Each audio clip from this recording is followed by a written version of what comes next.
कल हम लोग डिस्प्लेसमेंट करंट पढ़ रहे थे। ओके, मैंने बोला था काफी इंपॉर्टेंट है, तो आज एक बार फिर से उसको रिवीजन करेंगे और एक दो कॉन्सेप्ट्स और पढ़ेंगे, फिर उसके बाद क्वेश्चंस वगैरह में ट्राई करेंगे।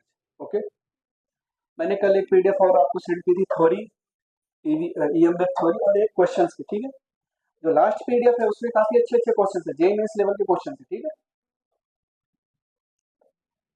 तो चलो देखते हैं concept of displacement current. Concept of displacement current,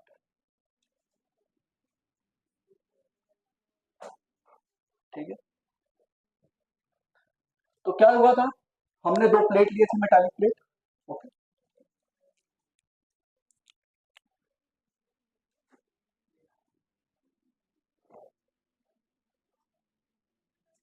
इसको हमने एक वायर के थ्रू एक बैटरी और रजिस्टर से अटैच कर दिया था। ठीक है,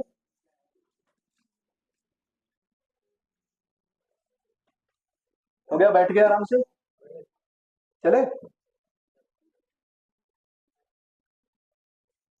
डिसाइड ही नहीं कर पाते तुम लोग, डेली का हो गया।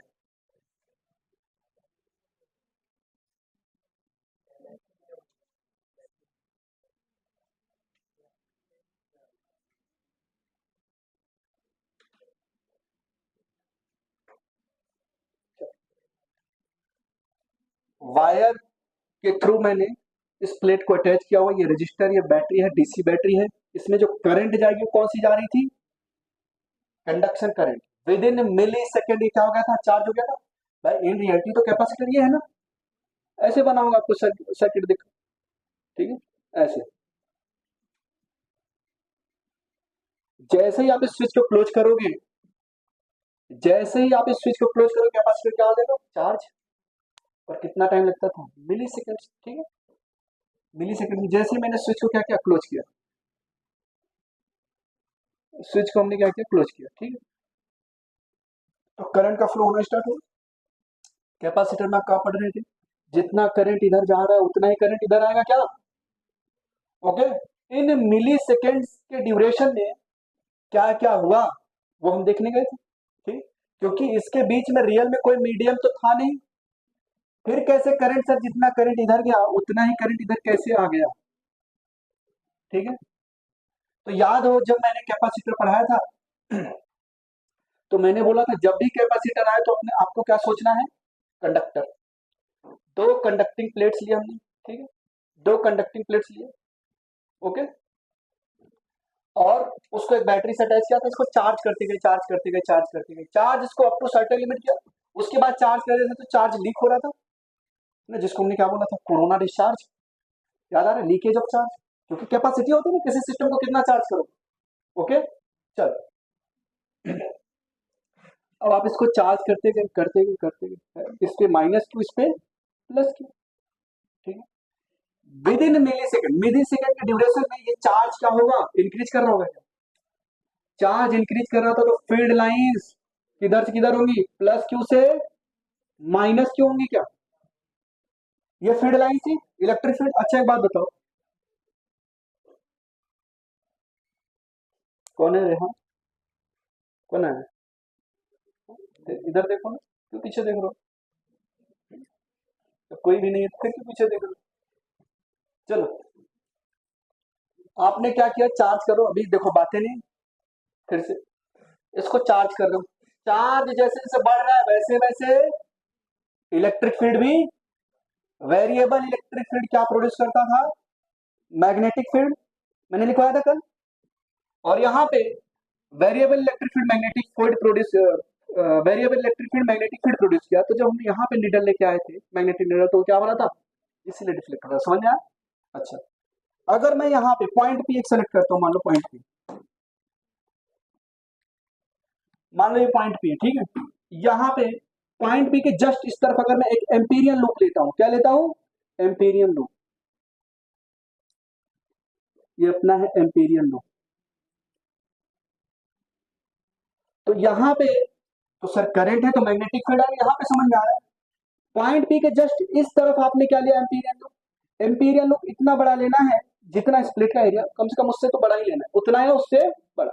ठीक है, ओके चलो, ये अपना एम्पीरियल लूप है। ओके ठीक, इस प्लेट का समथिंग एरिया होगा, इसके बीच में डिस्टेंस होगा, वो सब हम नहीं देखते। अब यहाँ पे हमने एम्पियर्स लॉ लगाया, तो एम्पियर्स लॉ ने सरेंडर कर दिया था क्या, बोला भाई अब हमारे पास की बात नहीं है, यहाँ पे करंट ही नहीं कंडक्शन, हम वहीं पे लगते हैं जहाँ पे कंडक्शन करंट मिलेगा।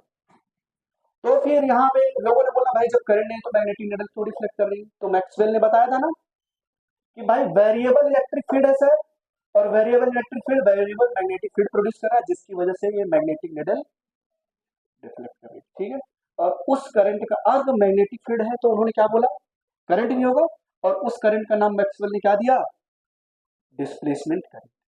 ठीक है, तो ये जो डिस्प्लेसमेंट करंट आया क्यों आ रहा था, वेरिएबल इलेक्ट्रिक फील्ड की वजह से। वेरिएबल इलेक्ट्रिक फील्ड क्यों आया, वेरिएबल चार्ज की वजह से। तो हमने इक्वेशन बनाया था, क्या बनाया था जल्दी से बताओ भाई, चार्ज इंक्रीज कर रहे हो तो इलेक्ट्रिक फील्ड भी, है ना, अगर चार्ज वेरिएबल है, चार्ज वेरिएबल है, चार्ज वेरिएबल है तो इलेक्ट्रिक फील्ड भी क्या था, वेरिएबल। और वेरिएबल इलेक्ट्रिक फील्ड क्या प्रोड्यूस करता है, हाँ, produces magnetic field, produces magnetic field, magnetic field.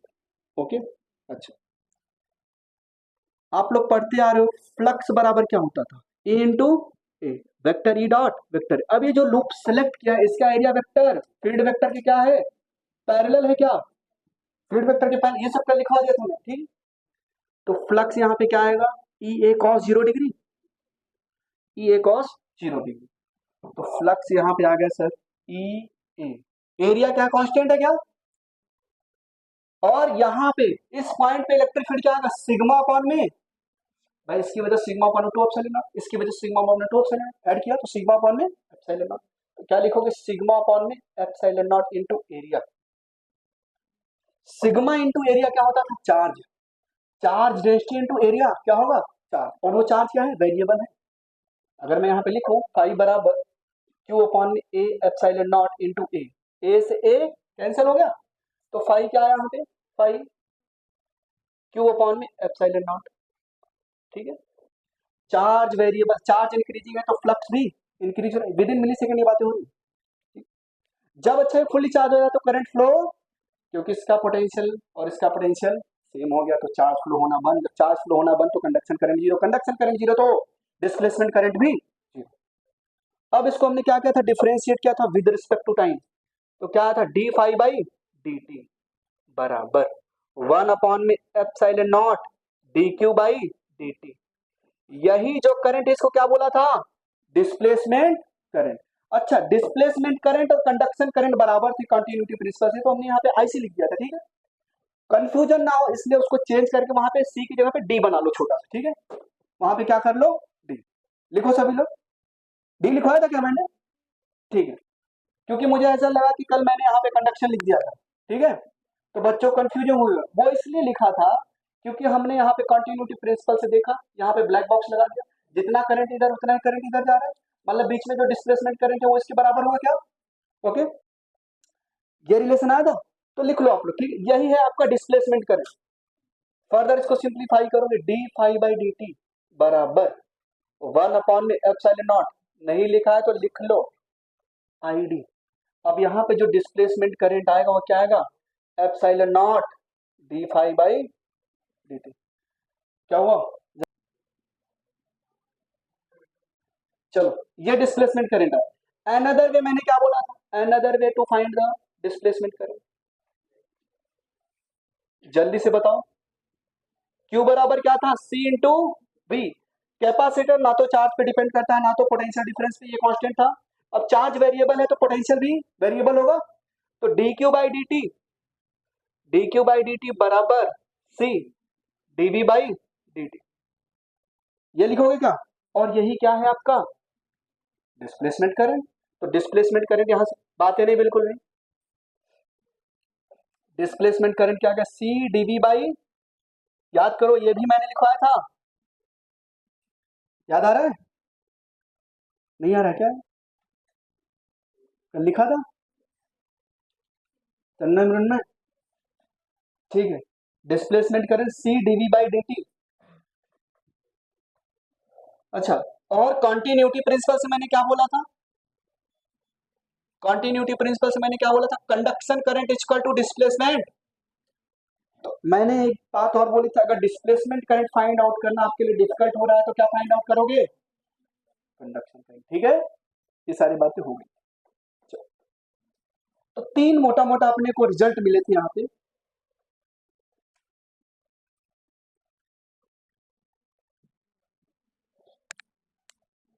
वो तीनों ही लिखेंगे एक बार। वो क्या है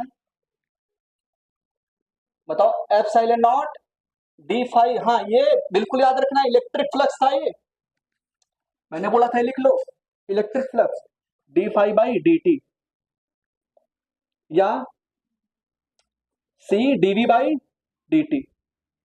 ये पहला कॉन्सेप्ट, ये दूसरा, और तीसरा कंक्लूजन ने क्या ड्रॉ किया था? आई सी बराबर आई डी। बस ये हमें तीनों याद रहने चाहिए। तो कल मैंने एम्पियर सर्किटल लॉ पे बातें नहीं की थी ना, बात कर लेते आज ampere circuital law. Ampere circuital law क्या पढ़ा था आपने? एम्पियर सर्किटल लॉ, एक कोई लूप है, उसमें जो करंट पास हो रहा है, उस लूप का जो लाइन इंटीग्रल है वो mu naught times the total current. आपको याद है एम्पिरियन लूप लिया था, तो क्या लिखोगे? लाइन इंटीग्रल, ये लिखो सभी लोग, line integral equal to mu nought into sigma I. ठीक है, ओके चलो। अब मैक्सवेल और काफी साइंटिस्ट थे, एम्पियर्स वगैरह ये सब थे, तो कंक्लूजन इनका आर्गुमेंट चलता रहा। अभी जो हम नेक्स्ट इसमें बताने जा रहे हैं उसको हम बोलते हैं एम्पियर्स मॉडिफाइड लॉ या मैक्सवेल एम्पियर्स लॉ। ठीक है, जो नेक्स्ट है उसको लिखो, एम्पियर मॉडिफाइड, या इसी को बोलते हैं ampere Maxwell law. Ampere Maxwell law, उन्होंने क्या बोला है? देखो, सेटअप कुछ ऐसे था,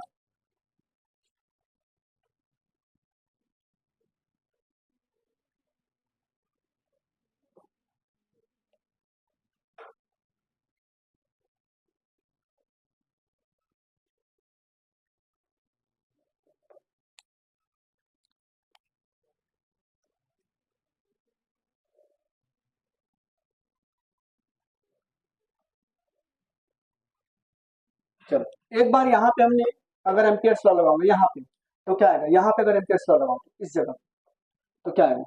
line integral vector B dot d l. अब इसका रेडियस कितना है हमें वो वहां पे देख लेंगे, तो डीएल क्या लिख देंगे? पूरा over the close loop 2 pi r. तो वेक्टर बी डॉट डीएल बराबर म्यू नॉट, कौन सा करंट? Conduction current.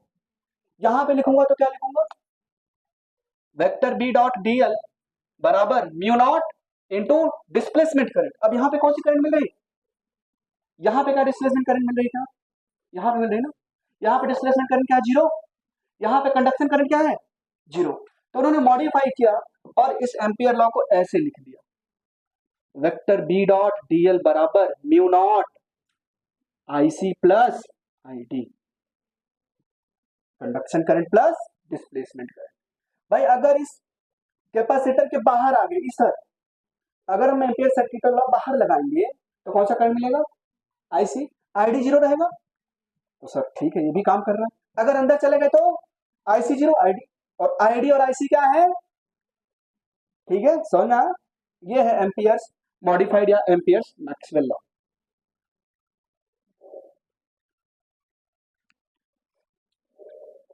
तो लिख लेना इसमें दोनों ही case. If the loop, if the loop, कौन सा लूप? Amperian loop. अगर पॉइंट क्या है? Outside the capacitor. If the Amperian loop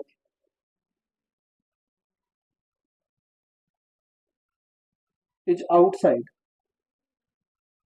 तो क्या होगा? कंडक्शन करंट मिलेगा अपने को। कंडक्शन करंट जीरो नहीं होगा। कौन सा करंट जीरो होगा? Displacement current. दूसरा, if the Amperian loop, if the Amperian loop is inside, तो क्या मिलेगा यहाँ पे? अब कंडक्शन करंट जीरो होगा, डिस्प्लेसमेंट करंट जीरो नहीं होगा। तो जब एक बार कंडक्शन करंट जीरो यहाँ पे जीरो लगाओगे तो, और तो लिखो Maxwell defined the electrodynamics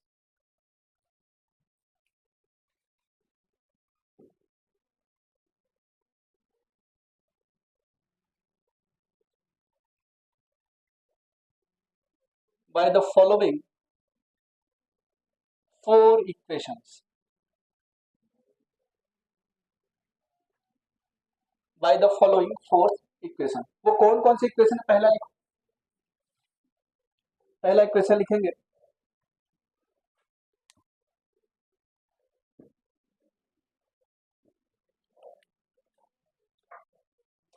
in close loop vector E dot B A क्या आया था? Q enclosed divided by epsilon nought. इसी को हमने क्या बोला था? Gauss theorem in electrostatic. यही क्या था अपना? Gauss theorem in electrostatic.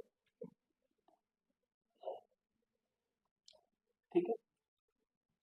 दूसरा उन्होंने क्या बोला था?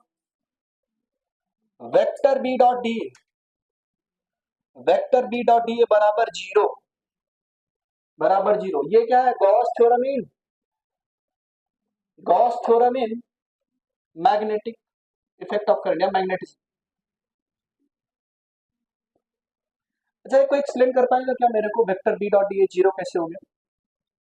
देखो मैग्नेटिक फील्ड लाइन क्या करती थी? क्लोज लूप बनाती है। क्या magnetic field line close loop बनाती है? देखो magnetic field line close loop बनाती है। ठीक है, ये मान लो मैग्नेटिक फील्ड लाइन, और ये अपने को पता है सर ये क्लोज लूप फॉर्म करती है। अगर मैं कोई एक लूप लूं, एम्पेरियन लूप, मान लो ये कोई एक लूप लेता हूं, या कोई एक लूप लेता हूं, ठीक है, तो जितनी फील्ड लाइन अंदर जा रही है उतनी ही बाहर जा रही है। तो क्या आएगा यहाँ पे? Net zero. तो vector B dot D A क्या आ गया यहाँ पे?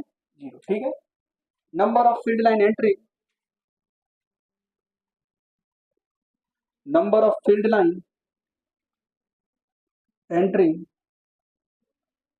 तो क्लोज लूप में क्या हो जाएगा? जीरो हो जाएगा ना। यहाँ पे देखो पैरेलल थे, यहाँ पे एंटी पैरेलल हो जाएंगे ना। एरिया वेक्टर अगर आपने लूप का इधर लिया हुआ, यहाँ पे एंटी पैरेलल, यहाँ पे पैरेलल, तो प्लस और माइनस। तो number of field line entry equal to number of field line leaving, number of field line leaving the loop.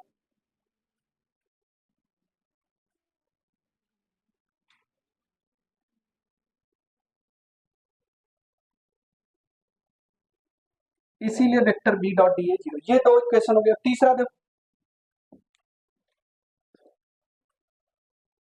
तीसरा तो अपना मॉडिफाइड एम्पियर्स लॉ वाला ही इक्वेशन हो जाएगा। Line integral equal to mu nought I C plus I D.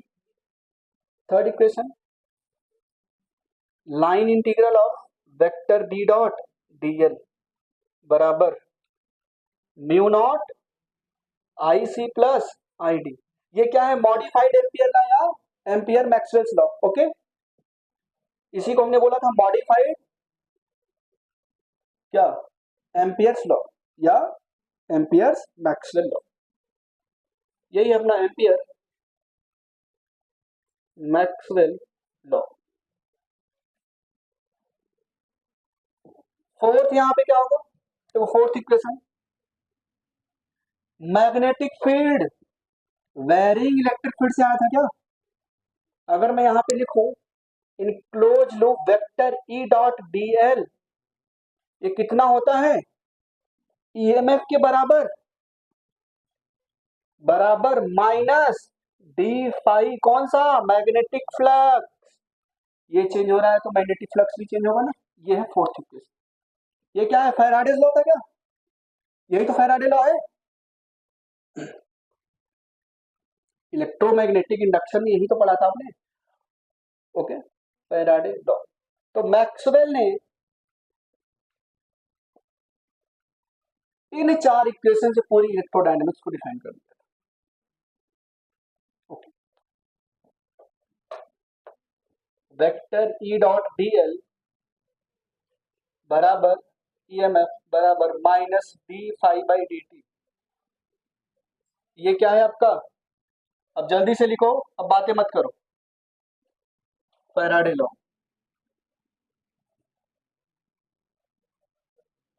जो EM wave था उसमें electric field और मैग्नेटिक फील्ड क्या थे? सेम फेज में थे क्या? और उसके लिए इक्वेशन क्या थी? ई बराबर E nought sine omega T minus K X. Magnetic field की इक्वेशन क्या थी? B nought sine omega T minus K X. ठीक है, इलेक्ट्रिक फील्ड और मैग्नेटिक फील्ड का रेशियो क्या दे रहा था? स्पीड ऑफ लाइट अगर वैक्यूम में है, या बी देगा अगर वो मीडियम में है। ठीक है, ये वैक्यूम में है। चलो, अगर मैं यहाँ पे वेव वेलोसिटी की बात करूं, वेव वेलोसिटी तो क्या आएगा? ओमेगा बाई के। मैं वेव वेलोसिटी की बात करूं तो क्या आएगा? ओमेगा बाई के। ठीक है, ओमेगा को क्या लिख सकते हो? 2 पाई एफ। और के को क्या लिख सकते हो? 2 पाई बाई लेमडा। 2 पाई से 2 पाई, तो जो वेव वेलोसिटी आई या स्पीड ऑफ लाइट आई उसको क्या बोलेंगे? F into lambda. आप लोगों ने इक्वेशन देखा होगा, v बराबर एन लेमडा। ये पढ़ा है क्या? और मैंने ऑर्गन पाइप्स में ये सब पढ़ाया था ना आपको, v बराबर एफ इंटू लेमडा। ये वेव वेलोसिटी आ गया। अच्छा, फेज डिफरेंस क्या होता था? वेव लेंथ के बराबर डिस्टेंस चलेगा तो फेज डिफरेंस कितना होगा? और तो है, सही रखो यार, मैंने भूलिया वो। चलो इधर जान दो। तो फेज डिफरेंस का जो फॉर्मूला था क्या पढ़ा था आपने? देखो, 2 पाई रेडियन घूमने में कितना आगे गया था? लेमडा। तो एक्स डिस्टेंस, तो बताओ फेज डिफरेंस अगर डेल्टा फाई है तो कितना पाथ डिफरेंस होगा? Delta x. तो डिवाइड कर दिया था हमने, तो यहां से एक रिलेशन मिला था अपने को। क्या मिला था? फेज डिफरेंस बराबर 2 pi by lambda into delta x. अच्छा, 2 पाई बाई लेमडा क्या है? के। तो मैं ऐसे भी तो लिख सकता हूँ, फेज डिफरेंस इक्वल टू के इंटू डेल्टा एक्स। और के क्या है यहाँ पे? वेव नंबर या प्रोपगेशन कांस्टेंट। ठीक है, ये सारे रिजल्ट्स लिखो, इंपॉर्टेंट आपके लिए। वेव लेंथ रेंज पहला है आपका, फर्स्ट है आपका गामा रेज, दूसरा है आपका एक्स रेज, तीसरा है आपका अल्ट्रा वायलेट रेज, उसके बाद आपका है विजिबल रेज,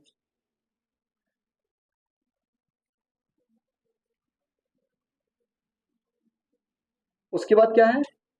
याद है किसी को? या लाइट, इसी को हम लाइट बोलते हैं। Infrared, microwave and radio wave, है ना? ऑर्डर में गड़बड़ नहीं होनी चाहिए। ठीक है, infrared, microwave and radio wave. Infrared, microwave and radio wave, and radio wave. तो गामा रेज की जो वेवलेंथ की रेंज होती है वो क्या होती है? लेस देन 0 कर पाती है, या अपने सराउंडिंग्स को सेंस कर पाते। ठीक है, बाकी हम सेंस नहीं कर पाएंगे। ठीक, कुछ स्पीसीज ऐसे होते हैं जो इसके बियॉन्ड भी रेस को या वेव्स को रीड कर पाते हैं, जैसे इंफ्रारेड हो गया। ये डॉग हो गए, इंफ्रारेड में भी वो, इंफ्रारेड को भी वो देख पाता है। ठीक है, इंफ्रारेड को भी वो सेंस कर पाता है। ठीक है, आप लोगों ने सुना होगा कुछ जानवर ऐसे होते हैं जो क्या होने वाला पहले से ही वो सेंस कर लेते हैं। ठीक है, तो उनके जो सेंसरी ऑर्गन्स है वो हमसे ज्यादा एडवांस है। अब जैसे जो सांप होता है, ठीक है, जमीन पे रहता है, उसको सबसे पहले पता चलता है अर्थक्वेक का, अर्थक्वेक कब आने वाला। ठीक है,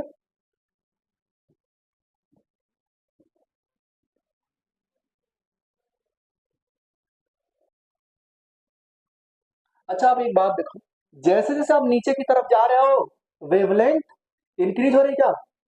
जैसे जैसे आप नीचे तरफ जा रहे हो वेवलेंथ इंक्रीज हो रही, मतलब आप डाउनवर्ड डायरेक्शन में जाओगे तो वेवलेंथ क्या होगी? इंक्रीज करेगी क्या? डाउनवर्ड डायरेक्शन में वेवलेंथ इंक्रीज करे, ठीक है। और सभी क्या है? Electromagnetic wave. सभी क्या है? सभी की जो स्पीड होगी, अभी वैक्यूम में बातें हो रही है, क्या होगी? 3 × 10⁸ अभी अभी आपने एक रिलेशन पढ़ा है, वेलोसिटी ऑफ द वेव बराबर फ्रीक्वेंसी इनटू लैम्डा। अगर ये सेम है, इधर ध्यान दो सभी लोग, अगर ये सेम है ना, स्पीड सभी की, अगर ये इंक्रीज हो रहा तो ये क्या होगा? डिक्रीज होगा।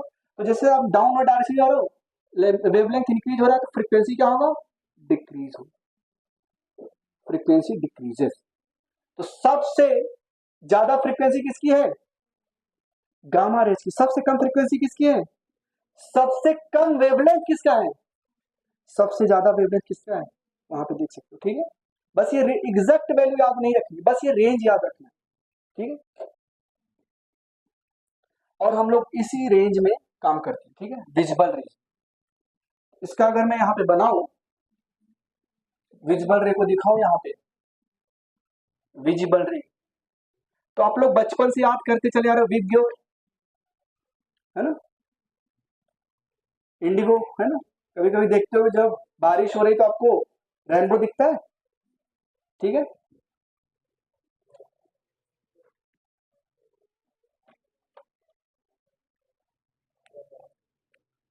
तो विजिबल रेस के कितने कंपोनेंट्स ये देख लो, आप लोग बताना मेरे को।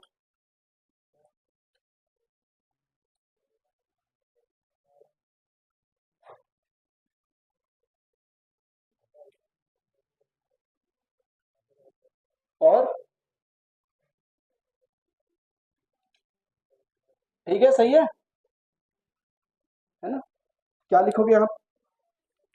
हाँ, और इंडिगो और ब्लू और ग्रीन, येलो, ऑरेंज, रेड, ठीक है।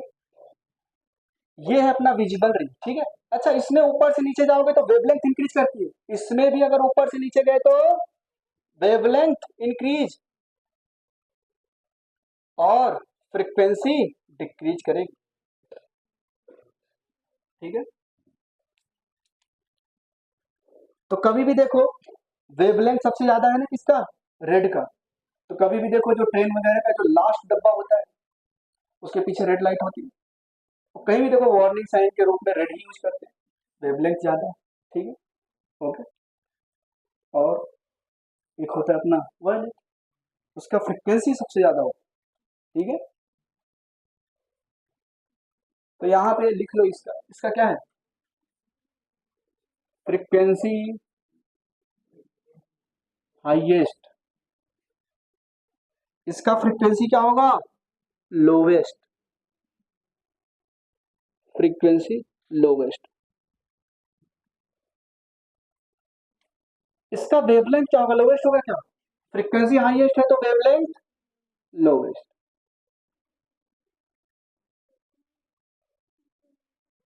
इसकी वेवलेंथ क्या होगी? हाईएस्ट। ये इसकी बात हो रही है, वेवलेंथ हाईएस्ट।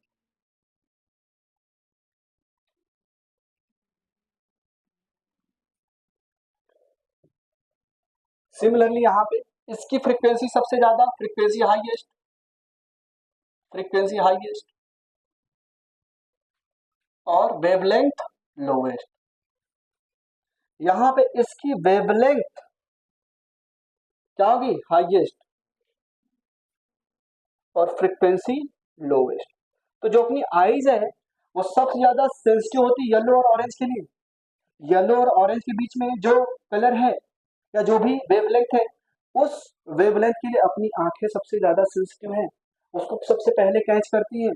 तो कभी भी देखो जहां पे कंस्ट्रक्शन वर्क हो रहा है वहां पे लोगों को ऑरेंज कलर की जैकेट या येलो कलर का कैप पहनाया जाता है, ताकि कोई डिजास्टर या कैलेमिटी हो तो पहले वो दिख जाए मेरे को दूर से, अरे वो रहा, है ना। तक जितना आपने पढ़ा ये सब या जितना भी चीजें हम यूनिवर्स में अभी तक एक्सप्लोर कर पाए, वो सिर्फ और सिर्फ क्या है, 4%। क्या है, 4%। ओके, देखो थोड़ी सी बातें करेंगे साइंस के बारे में, थोड़ा इंटरेस्टिंग चीजें यहाँ पे। 96% क्या है सर, 96%। जब 4% ही मैटर और एनर्जी जो हमारे काम का है, जिससे हम इंटरेक्ट कर पाते हैं, जिसको हम यूटिलाइज कर पाते हैं, या जिसको हम अभी तक एक्सप्लोर कर पाए, बाकी 96% क्या है, बाकी 96% dark matter plus dark energy, 75% क्या है, डार्क एनर्जी है। ठीक है, तो यूनिवर्स बहुत ही मिस्टीरियस है। ठीक है, आप लोगों ने कभी सोचा अर्थ जो है, इधर ध्यान दो सभी लोग, अर्थ का मास बिलियंस ऑफ केजी में है। ठीक है, 10⁻24 केजी के ऑर्डर का है। ठीक है, समझ पा रहे हो, और वो स्पेस में बिल्कुल ऐसे रुका हो, मतलब वो चल भी रहा है और बिल्कुल स्पेस में फ्लोट कर रहा है, जैसे पानी में नाव तैरता रहता है, उसी तरीके से स्पेस में इतने heavier object, celestial bodies like sun, black holes, galaxy, सब क्या कर रहे हैं, बिल्कुल फ्लोट कर रहे हैं स्पेस में। ठीक है, तो कभी आपने सोचा यार ये स्पेस एग्जिस्ट ही क्यों करता है? अब सोचो ना, ये स्पेस आया कहां से? सभी लोग बोलते हैं बिग बैंग। क्या बोलते हैं, बिग, अरे बिग बैंग हुआ तो उसके पहले क्या था? बिग बैंग मतलब कहीं से तो सब आया है, मतलब कुछ था पहले। तो स्पेस और टाइम, आइंस्टीन ने बोला ये क्या है, एक दूसरे के साथ रिलेटेड है, स्पेस एंड टाइम ये कोएग्जिस्ट करते हैं। ठीक है, तो इस पे अभी भी बहस चल रही है, अभी भी कई लोग ऐसे बिग बैंग थ्योरी को बिल्कुल भी नकार देते हैं, और सही बात है। आप खुद सोचो ना, बोलते कुछ नहीं था, अबे कुछ नहीं था तो इतना कैसे हुआ? और आप लोग जो देखते हो इतने सारे कलर कॉम्बिनेशन कॉम्बिनेशन, इतने सारे प्रीशियस मटेरियल्स, ज्वेल्स जो भी हैं, अगर आप बिल्कुल डिटेल में जाओगे, बिल्कुल सब एटॉमिक लेवल पे, तो सब रेज से बने हुए, लाइट रेज। ठीक है, फोटॉन्स। अब उतनी कॉम्प्लिकेटेड फिजिक्स आज भी हम अंडरस्टैंड नहीं कर पा रहे, साइंटिस्ट लगे हुए। तो सर ये डार्क मैटर और डार्क एनर्जी होता क्या है? ऐसे मैटर्स या ऐसी एनर्जी जिनसे नॉर्मल मैटर इंटरेक्ट ही ना करे। ठीक है, ये सब जो मैटर्स है ये सब नॉर्मल है, इनसे हम इंटरेक्ट करते हैं, है ना। अब इस पे मैं यहाँ पे ऐसे मारता हूँ तो मेरे को भी चोट लगती है। अभी ये जो फ्री स्पेस है, यहाँ पे डार्क मैटर एग्जिस्ट करता है, वो मैटर या वो एनर्जी ऐसी जो हमारे बॉडी से इंटरेक्ट ही नहीं करता। ठीक है, साइंटिस्ट ने देखा यार, जैसे क्या करते हैं, वो मास मेजर करते हैं, वेट मेजर करते हैं, तो जब गैलेक्सीज का मास वगैरह निकाल रहे थे या किसी सोलर सिस्टम का मास निकाल रहे थे, तो उन्होंने देखा यार एक्चुअल मास तो ज्यादा आ रहा है और थ्योरेटिकल मास तो कम है, तो जो फ्री स्पेस था उसमें भी क्या है, मास है। ठीक है, तो काफी इंटरेस्टिंग, अगर आप डीप में जाओगे। खैर हमें क्या करना है, डॉक्टर बनना है, पैसे कमाने हैं, लाइफ सेट, फिर 50-60 साल जो भी लाइफ स्पैन है जीना है, निकलना है। ठीक है, ओके। लेकिन उसके पहले आप चीजों को थोड़ा सा एक्सप्लोर करो, है ना, कितना डीप में चीजें हो सकती हैं। अभी आप लोग जो पढ़ रहे हो कुछ भी नहीं, फ्रैक्शन भी नहीं उसका। खैर, तो 96% सिर्फ हमें अननोन, अभी 4% सिर्फ हमारे काम का है, जिसको हम अभी हार्नेस कर पाए। ओके, चलो, तो समझ में आया इलेक्ट्रोमैग्नेटिक वेव स्पेक्ट्रम। ऊपर से नीचे जा रहे हैं तो क्या हो रहा है, लैम्डा इंक्रीज हो रहा है, फ्रीक्वेंसी डिक्रीज हो रहा है, और ये विजिबल रेंज जिसमें हम लोग देखते हैं चीजों को। ठीक है, चलो,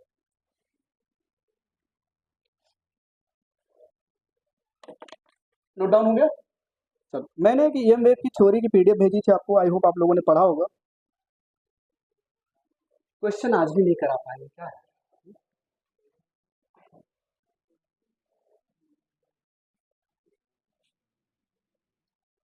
खैर, आरसी सर्किट, आरएल सर्किट में करंट का ग्रोथ और करंट का डीके पढ़ाया था क्या मैंने? अगर जिसको आंसर पता चले, क्योंकि कॉन्शियस के उस लेवल को टच करना वो अपने आप में ही गॉडनेस की बात कर रहा है। ठीक है, वहां तक पहुंचे नहीं, जैसे जैसे आप ड्रीम देखो ना, ड्रीम में आप मर जाते हो तो उठ जाते हो। ठीक है, मरने के बाद क्या वो प्रोसेस नहीं कर पाता, उठ जाते हो ना, ब्रेन रुक गया वहीं पे।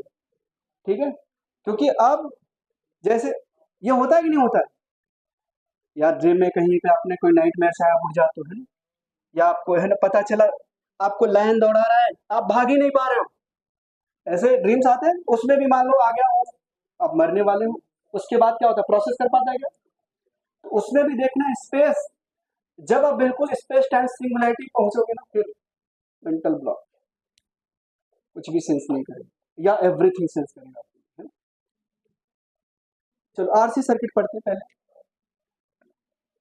लिखो आप लोग RC circuit.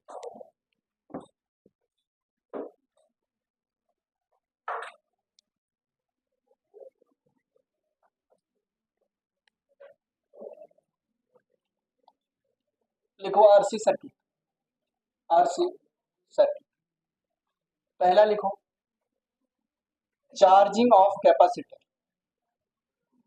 Charging of capacitor, charging of capacitor.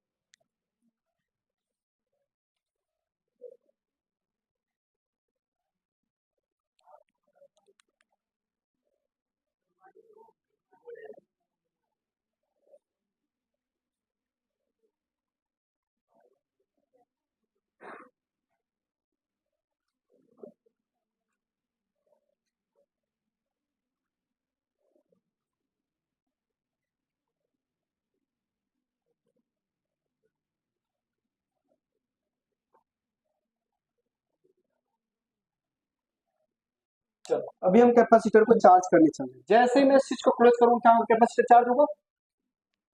ठीक है, तो चार्ज अचानक से हुआ था क्या? टाइम लिया था। ओके, तो ये जो चार्जिंग ऑफ कैपेसिटर उसका जो वेरिएशन आएगा वो कैसे आएगा? अब यहाँ पे लूप लॉ लगाओगे, केवीएल लगाओ। After applying KVL, after applying KVL, ठीक। तो केवीएल लगाओगे तो यहाँ पे क्या आएगा बताओ?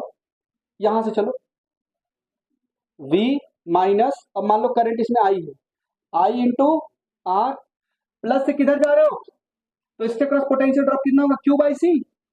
तो ये प्लस है और ये माइनस, तो माइनस Q बाई सी बराबर 0, ऐसे लिखोगे। चलो तो Q बाई सी को एक तरफ करो, तो Q बाई सी बराबर V minus i into r, ठीक है। और I को क्या लिख सकते हो? D Q by D t. Okay, अगर मैं चार्ज को वेरी कर रहा हूं तो कैपेसिटर के क्रॉस वोल्टेज भी तो वेरिएबल है।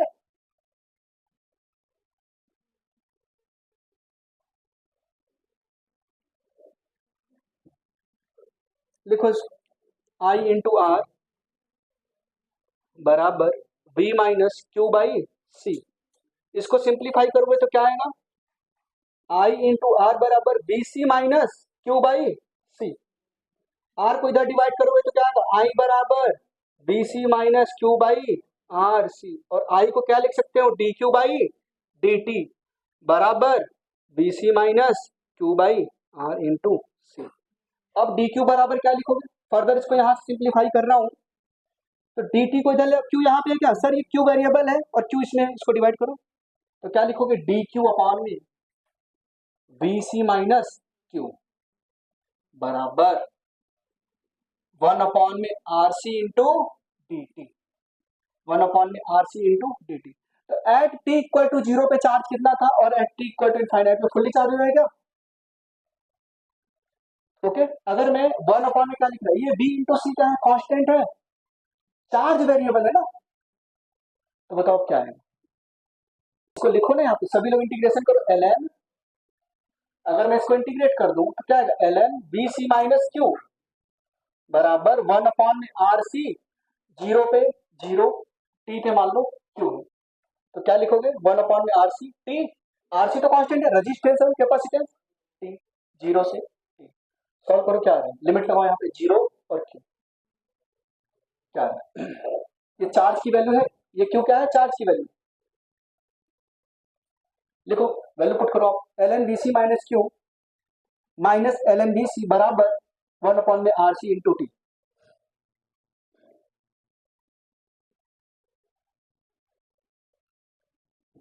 और यहाँ पे एक चीज आप भूल गए, क्यू का कोफिशिएंट क्या है? जो एक्स वेरिएबल कोफिशिएंट होता था उससे डिवाइड भी तो करते थे, याद आ रहा है? -1, तो -1 लग के यहाँ पे क्या आ जाएगा? माइनस, डायरेक्ट ऐसे लिख दो, कोई दिक्कत? चलो अब सॉल्व करो, लिमिट पुट करो। देखो यहाँ माइनस लगा है क्या, तो पहले ही मैं लोअर लिमिट लगा देता हूँ ताकि माइनस गायब हो जाए। लोअर लिमिट लगाओ, एल एन VC देखो मैंने बोला था डेरिवेशन जरूरत नहीं, इसको आपको नोट करने की जरूरत नहीं, मैं डेरिवेशन करा रहा हूँ, रिजल्ट कहां से आया, ठीक है। ln VC minus 0 minus ln VC minus Q बराबर 1 अपॉन में RC T माइनस 0। इसको सॉल्व करोगे तो क्या आएगा, ln log m minus log n क्या होगा, log m by n, VC upon में VC माइनस Q बराबर 1 अपॉन में RC इंटू T, ठीक है, ओके। अच्छा अगर माइनस को मैं यहां पे लेके जाता डायरेक्ट तो क्या लिखता, अगर मैं इस माइनस को यहां ट्रांसफर कर दूं तो कोई दिक्कत है ना, क्योंकि एक्सपोनेंशियल में रिजल्ट बनाना है, माइनस यहां लिख दो तो यहाँ पे क्या आ जाएगा, ये प्लस और ये माइनस, फिर अपर माइनस लोअर करोगे, ठीक है, क्योंकि एक्सपोनेंशियल में पॉजिटिव रिजल्ट नहीं रखना है, मुझे निगेटिव रखना है ताकि LR सर्किट के मैच कर जाओ, जैसे LR सर्किट में प्रूफ करा था, ये माइनस को इधर लेके आओ, ठीक है, तो माइनस इसको ln VC minus Q, limit कहां से कहां तक, 0 से Q बराबर, ठीक। अब पुट करो ln अपर माइनस लोअर, तो ऐसे भी तो लिख सकते थे, ये भी तो सही था, बराबर माइनस 1 अपॉन में RC इंटू T। अब e की पावर में लिखो क्या आएगा, VC माइनस Q अपॉन में VC बराबर क्या लिखोगे यहाँ पे, e की पावर में माइनस 1 अपॉन में RC into T, anti log ले लिया, तो VC को इधर मल्टीप्लाई करो क्या आएगा, VC माइनस Q बराबर VC इंटू ई की पावर में माइनस 1 अपॉन में RC इंटू T, ठीक है। चलो अब VC यहाँ भी एक तरफ ले जाओ, माइनस Q को इस तरफ करो, तो क्या आ जाएगा, Q बराबर VC माइनस ई की पावर में माइनस T अपॉन में RC, और VC भी तो है यहाँ पे, ये रिजल्ट, ये डेरिवेशन आपको लिखने की जरूरत नहीं है, बस ये जो रिजल्ट है वो भी लिख सकते हो, अगर लिखना है तो आपकी मर्जी। Q बराबर VC कॉमन लिया, क्या आया, 1 माइनस ई की पावर में minus T by RC, VC क्या है, Q naught V into c, Q naught बराबर V इंटू सी, तो Q बराबर क्या आ गया, Q नॉट ई की 1 माइनस ई की पावर में माइनस T अपॉन में R इंटू सी। तो एट T इक्वल टू 0 पे चार्ज 0, ई की power 0 1, 1 minus 1 0, charge 0, at T equal to infinite पे चार्ज कितना होगा, Q नॉट। सर एक टाइम ऐसा होता था जब चार्ज कितना होता था, 63%, याद आ रहा है, याद आ रहा है, टाइम कांस्टेंट बोला था उसको, ये RC क्या है, टाइम कांस्टेंट। ये देखो रिजल्ट अपना एस्टेब्लिश हो गया क्या, Q बराबर Q नॉट 1 माइनस ई की पावर में माइनस T बाई RC, ये क्या है, चार्जिंग ऑफ कैपेसिटर, ठीक है।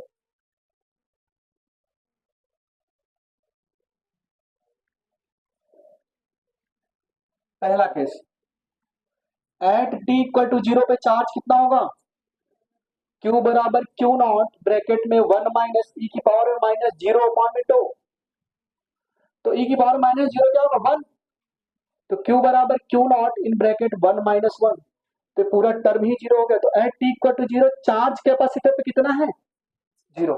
Second case, at T equal to infinite, at T equal to infinite, Q बराबर क्या लिखोगे, Q नॉट 1 माइनस ई की पावर माइनस इनफाइनाइट अपॉन में 2, माइनस इनफाइनाइट है ना, तो ये नीचे आएगा तो क्या हो जाएगा, बातें मत करो, मैंने अभी बोला बातें नहीं करनी, ये पूरा टर्म क्या इनफाइनाइट है क्या, किसी भी नंबर में इनफाइनाइट से डिवाइड करो क्या आएगा, 0, तो ये पूरा का पूरा टर्म क्या होगा, 1 में से 0 को माइनस करो क्या आएगा, 1 आएगा, कोई इफेक्ट पड़ेगा क्या, नहीं, तो Q बराबर क्या होगा, Q naught at time T equal to infinite capacitor क्या हो गया, fully charge. Sir at one time constant बता दो, एट वन टाइम कांस्टेंट मतलब RC के बराबर, ठीक है, माइविया समझ में आ रहा है। थर्ड में मैं क्या, at T equal to at one time constant, at one time constant,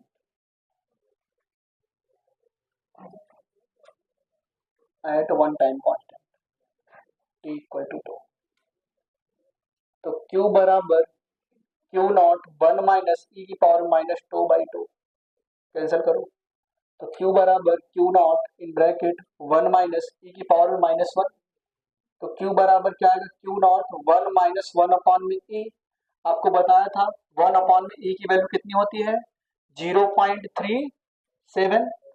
तो क्यू बराबर क्या लिखोगे क्यू नॉट ब्रैकेट में 1 माइनस 0.37। तो क्यू बराबर क्या आ गया 0.63 क्यू नॉट। या क्या तो टाइम कांस्टेंट वो टाइम है जब कैपेसिटर पे चार्ज कितना होगा 0.63। मतलब कैपेसिटर 63% चार्ज हो चुका होगा। कैपेसिटर क्या हो चुका होगा 63% चार्ज हो चुका है। ठीक है अगर मैं यहाँ पे चार्ज वर्सेस टाइम का ग्राफ बनाऊं तो कैसा बनेगा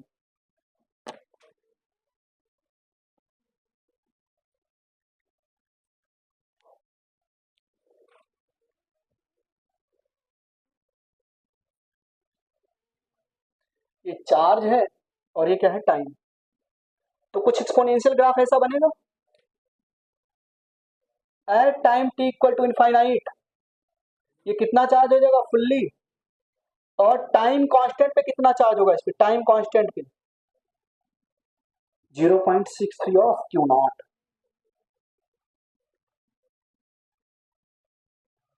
0.63 ऑफ क्यू नॉट ये आएगा आपको। ठीक है चलो नोट डाउन करो इसको।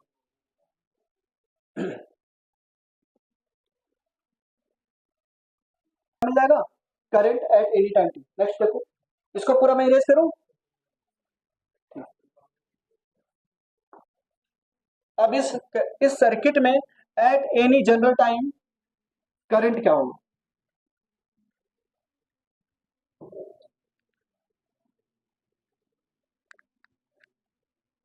चलो देखो नेक्स्ट देखो इसमें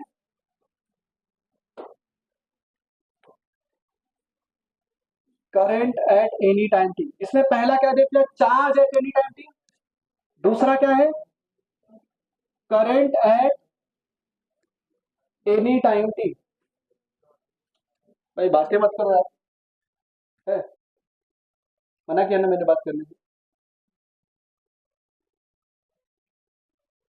current eight any time T तो क्यू बराबर क्या दिया क्यू नॉट 1 माइनस ई की पावर में minus T by two. Differentiate करो with respect to time I बराबर क्या होता है D Q by D T. तो Q nought as it is रखो 1 को डिफरेंशिएट करो क्या आएगा 0 माइनस ई की पावर में माइनस टी है तो क्या लिखोगे ई की पावर में माइनस टी बाई टू। और माइनस टी बाई टू को अगर डिफरेंशिएट करो क्या आएगा -1 अपॉन में टू। यह है क्या मल्टीप्लाई करोगे तो क्या आएगा आई बराबर Q not minus minus plus हो गया क्या क्यू नॉट अपॉन में टो इंटू ई की पावर में माइनस टी अपॉन में टो। और टो की वैल्यू क्या है आर इंटू सी। आई बराबर क्या आएगा क्यू नॉट अपॉन में आर इंटू सी इंटू ई की पावर में माइनस टी अपॉन में आर सी। ऐसे भी तो लिख सकता हूँ। अच्छा क्यू नॉट अपॉन में सी क्या है वी नॉट। तो क्या लिखोगे अच्छा ई एम एफ वी दिया था ना वी वी अपॉन में आर ई की पावर में माइनस टी अपॉन में आर इंटू सी। यह है current eight any time T. तो टी इक्वल टू जीरो पे करंट क्या है टी इक्वल टू जीरो पे ये 1 हो जाएगा क्या वी बाई आर आई बराबर v by t equal to zero पे इसमें कोई भी चार्ज तो वी बाई आर आएगा इसके क्रॉस कोई पोटेंशियल नहीं होगा ना। तो सारा का सारा पोटेंशियल ड्रॉप इसके क्रॉस है क्या तो वी बाई आर। तो ये बात समझ पा रहे हो at T equal to infinite sir इस पे चार्ज फुल्ली चार्ज हो गया करंट फ्लो होना बंद हो जाएगा। यहाँ पे देखो मैंने बताया था ना at T equal to infinite जब कैपेसिटर फुल्ली चार्ज हो गया तो करंट फ्लो होना यहाँ पे इनफाइनाइट रखोगे तो 1 अपॉन इनफाइनाइट आएगा और इनफाइनाइट से इनफाइनाइट भी। तो इसमें भी कैसे बना सकते हो अगर मैं इसका ग्राफ बनाऊं तो क्या एक्सपोनेंशियली डिक्रीजिंग है क्या करंट सर्किट में इनिशियली वी बाई आर था इनफाइनाइट पे 0 मतलब सर करंट डिक्रीज कर रहा है क्या।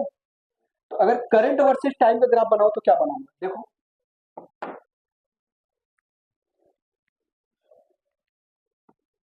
जिनको जेई मेन देना है उनके लिए ठीक है डेट में तो एक फॉर्मूले से काम चल जाएगा तुम्हारा। आ जाओ फर्स्ट केस इसमें भी देखो first case at T equal to zero circuit में करंट कितना होगा जल्दी से बताओ आई बराबर वी अपॉन में आर ई की पावर में माइनस 0 बाई आर सी। ये पूरा क्या हो गया 1। तो सर्किट में करंट कितना आएगा वी अपॉन में आर। ठीक है चलो at T equal to infinite at T equal to infinite circuit में करंट कितना होगा सर्किट में करंट कितना होगा वी बाई आर ई की पावर माइनस इनफाइनाइट अपॉन में आर सी। ई की पावर माइनस इनफाइनाइट की वैल्यू क्या होती है? जीरो। क्या होती है? Zero into v by r क्या होगा? जीरो। तो क्या होगा? Zero. At T equal to infinite में सर्किट में कोई भी करंट फ्लो नहीं होगा क्योंकि कैपेसिटर फुली चार्ज हो गया है।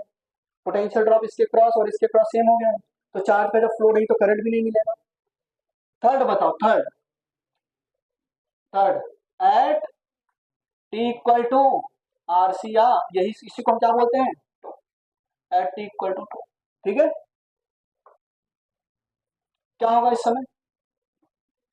आई बराबर वी अपॉन में आर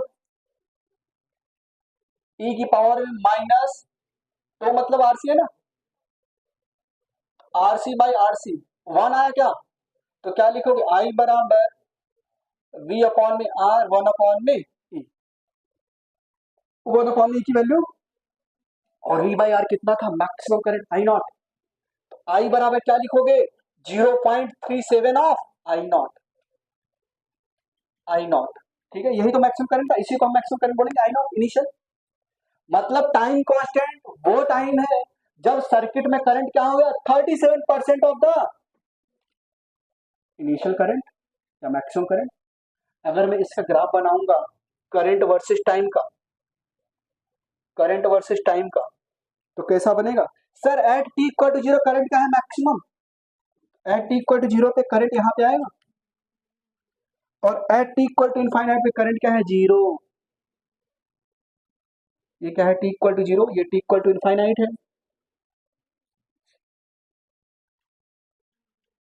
और एक टाइम ऐसा था, एक टाइम ऐसा था जब करंट क्या था? 0.3 से यहां पे करंट मैक्सिमम है I nought V by R, यहां पे करंट है I equal to 0.37 of I nought. ठीक है, समझ आ रही है बातें? ये क्या है? अब कैपेसिटी देखो, सर्किट में करंट डीके हो रहा है क्या? करंट धीरे धीरे डिक्रीज हो रहा है, जो फ्लो ऑफ करंट का बैटरी से निकल रहा था वो धीरे धीरे कम हो रहा है। ओके, समझ में आई बातें? अच्छा, अगर मैं पूछता पोटेंशियल ड्रॉप बताओ तो एट एनी टाइम टी, तो क्या करते यहाँ पे? सी से डिवाइड कर देते तो क्या मिल जाता? Potential drop eight any time T.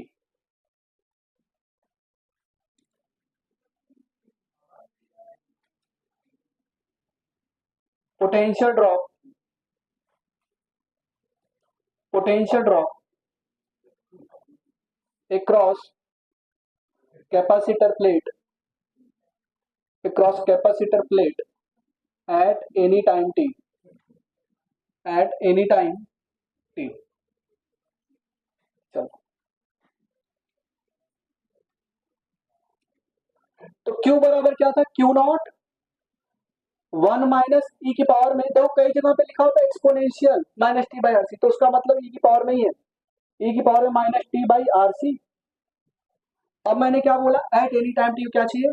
Potential. सी से डिवाइड कर दो क्या? तो क्या आ जाएगा? Potential drop across capacitor at any time T equal to V, अपने जो माना था इनिशियल वी, वी नॉट, इसको वी नॉट, ये वी नॉट ही है, ठीक है, initial V into one minus E की power minus T by are C. समझ में आया क्या? ये क्या आएगा? Potential drop across capacitor. Same cases इसमें भी बनेंगे। अगर T equal to zero put करोगे तो ये तो पूरा जीरो हो गया। At T equal to zero potential drop across capacitor क्या आएगा? जीरो। सर जीरो आना भी चाहिए क्योंकि इनिशियली क्या था? वो uncharge. T equal to infinite पे वी आएगा, आना भी चाहिए क्योंकि टी इक्वल टू इनफाइनाइट वो क्या आया था? Fully charge. At T equal to r c क्या आएगा? बताओ? 0.63 times of the v naught. ठीक है, मतलब टाइम कांस्टेंट वो टाइम है जब कैपेसिटर के क्रॉस चार्ज कितना होगा?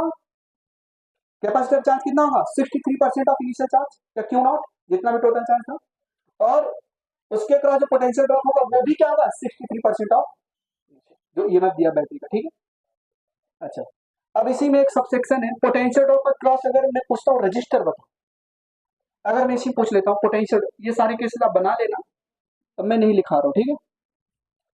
पोटेंशियल ड्रॉप अक्रॉस रजिस्टर, कल सभी लोग ईएम वेव के यूजेस पढ़ के आएंगे, ठीक है, मैंने वो थ्योरी वाली पीडीएफ सेंड पे उसमें लिखा हुआ है यूज ऑफ इलेक्ट्रोमैग्नेटिक वेव, देखना आप लोग, है ना। सीक्रेट लेटर्स वगैरह है पढ़ने के लिए, जहाँ पे यूवी लाइट मार्क है ना, जो सीक्रेट मार्क्स होते हैं वो दिखने लगते हैं, ठीक है। पहले जमाने में सीक्रेट लेटर्स को लिखने के लिए मैं बताऊंगा, है ना, अनियन का जूस इस्तेमाल करते थे, ठीक है। अनियन का जूस निकाला, फिर उससे लिखा, वो दिखता नहीं है ऐसे जनरली, उसको सनलाइट में ले जाके ऐसे देखो, फिर वो दिखेगा क्या लिखा हुआ, ठीक है। अब आप लोग ये इस्तेमाल मत करना, ठीक है। सीक्रेट लेटर लिख लो, पता चले। पोटेंशियल ड्रॉप अक्रॉस रजिस्टर क्या आएगा, I into R, I into R at any time T. Current क्या था, करंट क्या था, बी अपॉन में आर इंटू ई की power minus T by are C. Since आपको पता है आई बराबर, यहां पे निकाला क्या कहीं पे, हाँ, v अपॉन में आर ई की power minus T by R C.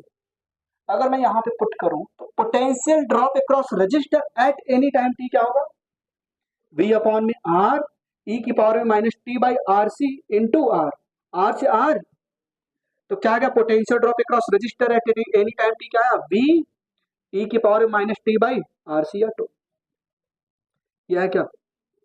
अब इसमें बताओ at T equal to zero, at T equal to zero potential drop across resistor क्या होगा, v होना भी चाहिए सर, बैटरी v वोल्ट का लगाया है, इसके क्रॉस जीरो था तो पूरा कहां गया, at T equal to infinite क्या होगा सर, जीरो होना भी चाहिए सर, पूरा पोटेंशियल ड्रॉप इसके क्रॉस हो गया, इसके क्रॉस जीरो।